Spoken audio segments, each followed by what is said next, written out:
એક નાનકડું કામ, એક મોટો સંદેશ. હું બસમાં ચડી ગયો. અંદર ભીડ જોઈને હું અસ્વસ્થ થઈ ગયો.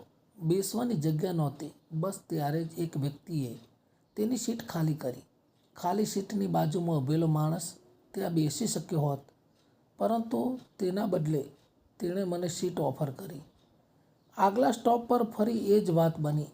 તેણે પોતાની સીટ બીજાને આપી. સમગ્ર પ્રવાસ દરમિયાન આવું 4 વખત બન્યું. આ માણસ એક સામાન્ય કામદાર જેવો દેખાતો હતો.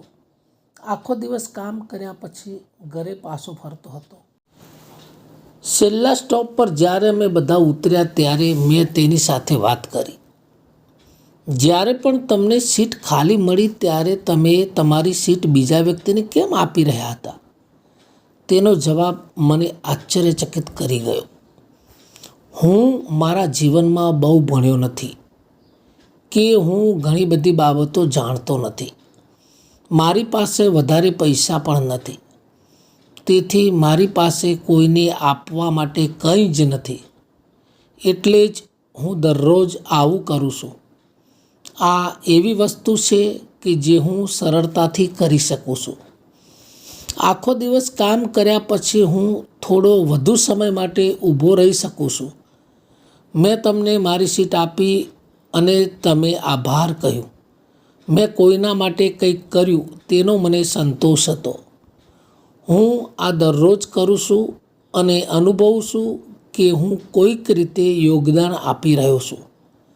હું રોજ ફ્રેશ થઈને અને ખુશ થઈને ઘરે પાછો જાઉં છું કે મેં કોઈને કંઈક આપ્યું છે.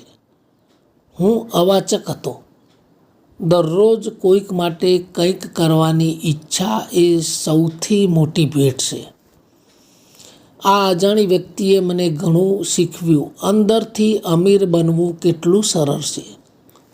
સુંદર કપડાં, બેંકમાં ખાતામાં બધા પૈસા, મોંઘા ગેજેટ્સ, એસેસરીઝ અને લક્ઝરી અથવા તો શૈક્ષણિક ડિગ્રીઓ તમને સમૃદ્ધ અને ખુશ બનાવી શકે છે કે નહીં, પરંતુ આપવાનું એક નાનકડું કાર્ય તમને દરરોજ સમૃદ્ધ અને ખુશ અનુભવવા માટે પૂરતું છે.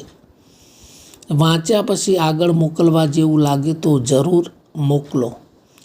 આ વાર્તા ગમી હોય તો લાઈક કરશો અને સબસ્ક્રાઈબ કરશો.